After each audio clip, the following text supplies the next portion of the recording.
Waking up one day and realizing that you were born on a completely different planet, and everything you learned was lie, and the heroes you worship were actually monsters, villains. In North Korea, there is no freedom of religion, there's no freedom of thought, there's no freedom of press. We were captured in a huge virtual prison. Fined North Korean refugees, torture, and a range of harsh punishments. 너무 매우 많이 아팠어요. 내가 북한 사람을 도와야겠구나. 우리 그쪽에서 넘어온 아이, 엄마가 지금 여기 와 있어요. 그 상백에서 지금 사람이 한 5씩 나왔는데요. 아들 맨발 불을 캐먹으며 여기까지 왔는데 목사님 우리를 좀 봐주십시오. 제발 찰리 여기 위험한 버스 뒤로 가 뒤로. 우리 돌아서지도 못하고 두고 이제 너무 여유가 없네 시간. 살아있대요. 제가 어떻게든 제가 어미가 돼가지고 저희 아들 꼭 살릴 거고요. 정말 북한 정권이 아니면 이 한국까지 탈북자들이 올 이유가 없습니다. The regime told us we are living in utopia.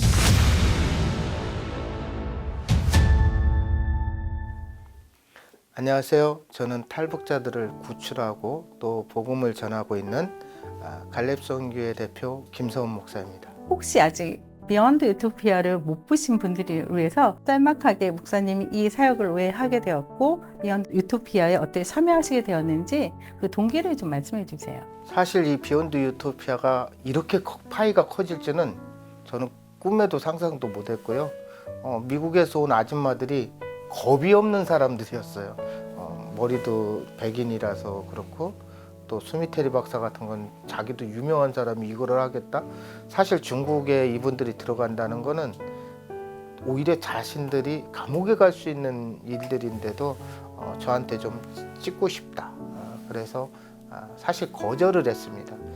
그랬는데 우리 마들렌 개빈 감독이 목사님이 원하시는 대로 하겠다 그래서 사실 이 영상은 북한과 중국까지는 우리가 다 찍고 베트남에서 라오스 넘어가는 구간만 마들렌 개빈 감독의 팀들이 들어왔고 메콩강을 마지막 태국 들어가는 것은 그것도 위험해서 저희들이 직접 찍어서 이 영화를 완성하게 됐습니다.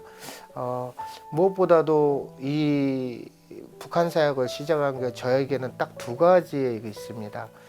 첫 번째는 당연히 목사고 선교사니까 탈북자를 구출하고 그들을 복음을 전하는 일은 저의 목입니다. 하지만 이 사역을 하면서 제가 아들을 먼저 탈북자를 구출하기 위해서 일을 하다가 7살짜리 아들을 먼저 하늘나라에 보냈어요.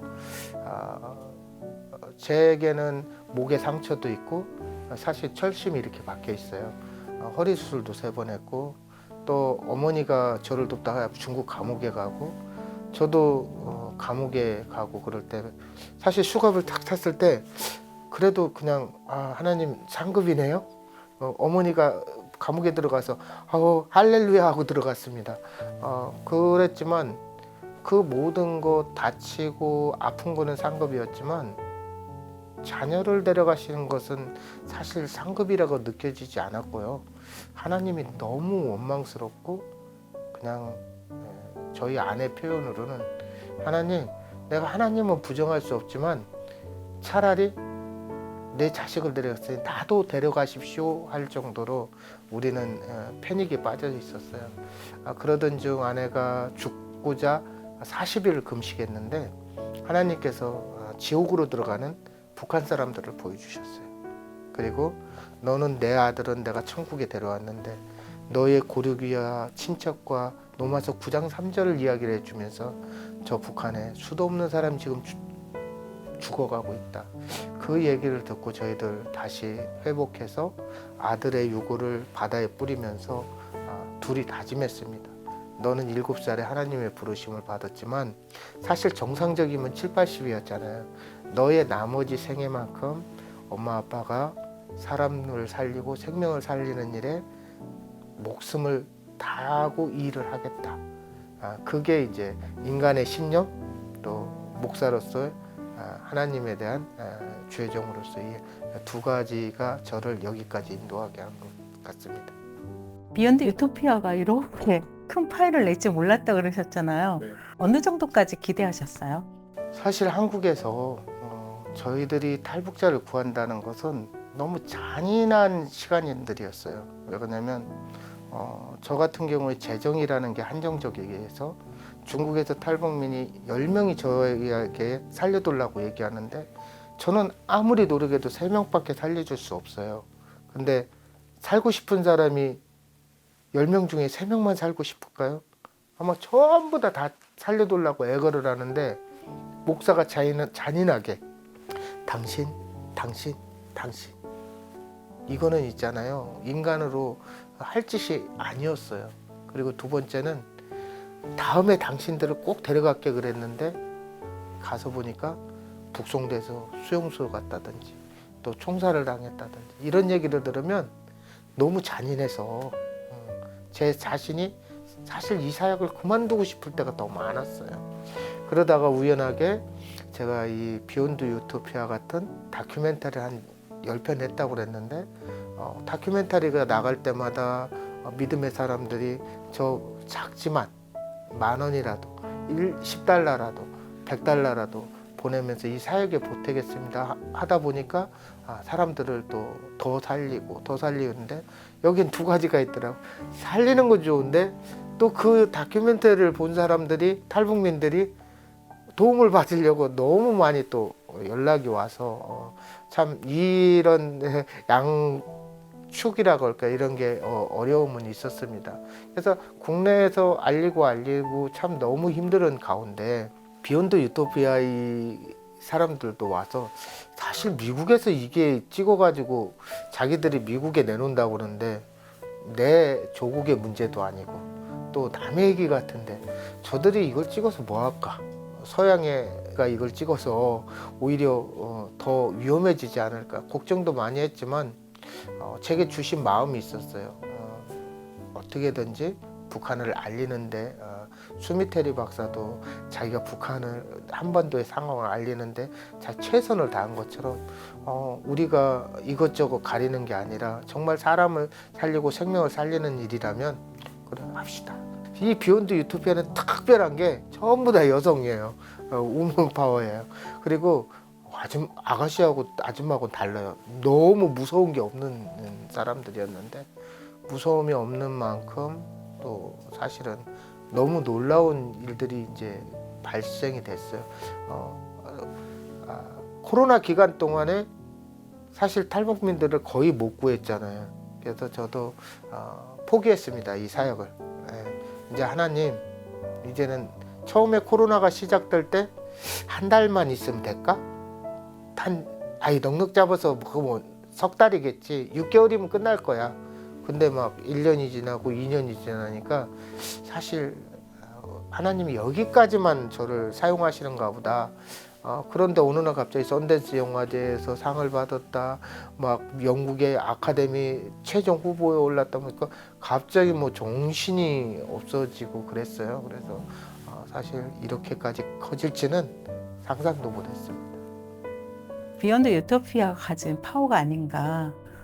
탑투 바람이 아니고 바람투 탑으로 가는 거니까 그래서 더 많은 사람들한테 북한 문제를 특정한 사람들의 어떤 주제가 아니고 우리들의 문제로 이렇게 데리고 온 그런 좋은 계기가 된 것 같아요. 그러니까 바라보는 사람의 시각과 또 제 시각은 또 달라요. 이 비욘드 유토피아가 나가면서요. 사실 한국에서는 많은 분들이 뭐 탈북자 영화 뭐 거기서 거기지. 사실 한국에선 거의 본 사람이 없습니다. 근데 내가 미국에 와서 시사회를 각 주마다 다니면서 우리하고 정서가 너무 달랐어요, 미국인들은. 그리고 비욘드 유토피아를 보고 자기하고 상관없는 저 북한 사람인데도 같이 눈물을 흘려주고 당신 영웅이다, 슈퍼맨이다. 정말 한국에서 전혀 그런 소리를 들어본 적이 없는데 역시 성경의 손을 얹고 이 나라의 대통령부터 시작해서 그들가 믿든 안 믿든 역시 성경적인 바탕으로 세워진 미국의 그 어떤 기초 그 밑바닥이 이래서 하나님이 이 미국을 사랑하는구나. 탈북자들 탈출에 큰 영향을 끼치는 목사님으로서 우리 미주 한인들한테 어떤 메시지를 전해주고 싶으세요?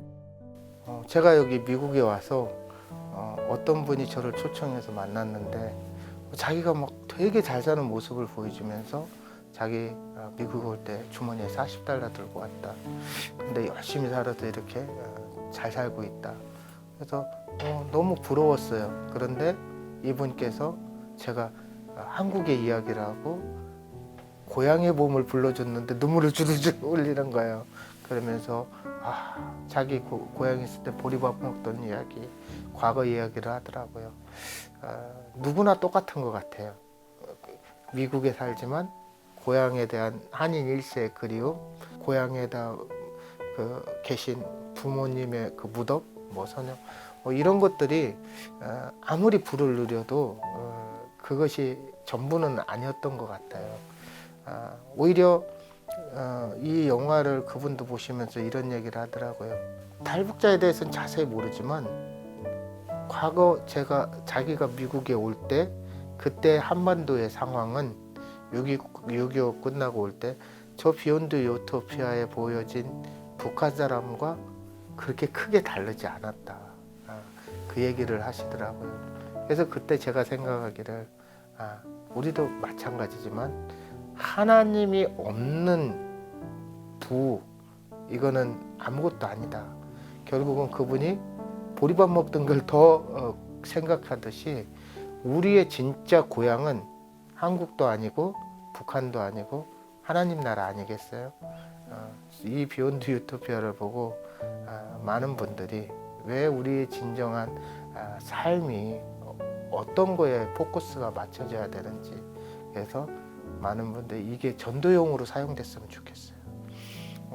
사실 이 비욘드 유토피아를 만드는 분들이 다 유대인이에요. 근데 그분들이 저한테 뭐라고 하시냐면, 목사님 아무래도 우리가 개종해야 될 것 같아요. 이런 얘기를 해요. 왜 그러냐면 안 되는 그 상황 속에서 너무 하나님의 일하심을 자기들이 스스로 받고 이분들이 또 사실 미국 내에서 썬댄스 영화제는 독립영화제라서 이번에 대상 탄 것도 다 동성애 다 이런 것들이 타고 있는데 기독교, 목사, 거기다 영화 안에서 예수님의 이름으로 기도합니다. 아멘. 이런 걸 다니까 이거 만들었고는 보니까 이거 기독교 영화네. 이런 얘기를 농담 삼아서 하지만 오히려 하나님이 하셨다고 그들이 이야기하는 걸 봤어요. 그래서 영화를 보면서 목사가 출연하니까 기독교 역시 세상 사람하고 좀 다르네. 사람을 살리는데 역시 기독교가 일을 하고 있네. 저는 한편의 영화지만 이 속에 북한의 문제, 또 우리 과거의 문제, 또 미국에 있는 부분 사람들에게는 감사와 또 기독교의 영향력, 이런 것들이 골고루 포함된 게 바로 골고루 포함된 게 비욘드 유토피아지 않나.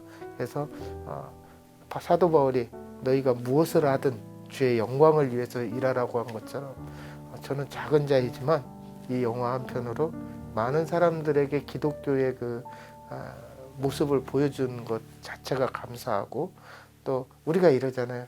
제가 여기 와 보니까 수미테리 박사가 같은 한국인으로서 많은 일을 한 걸 대해서 많은 분들이 막 자기 일도 아니, 자기 그 피도 아니지만 한국인이란 그 자체 하나로도 막 축하해 주더라고요. 그러듯이 여기 많은 한인들이 이 영화를 통해서 또 특히 기독교인들이 이런 일을 한 거에 대해서 격려해주고 박수해주고 또 기도해 주신다면, 아직도 갈렙성교회는 중국에 우리에게 살려달라고 요청하는 300명 정도의 탈북자가 대기하고 있어요. 그들을 살리는데 힘이 되지 않겠나. 그래서 여러분들의 기도와 또 그들을 구출할 수 있는 힘을 같이 해주시길 부탁드립니다. 구독과 좋아요는 사랑입니다. 만나에서 만나요.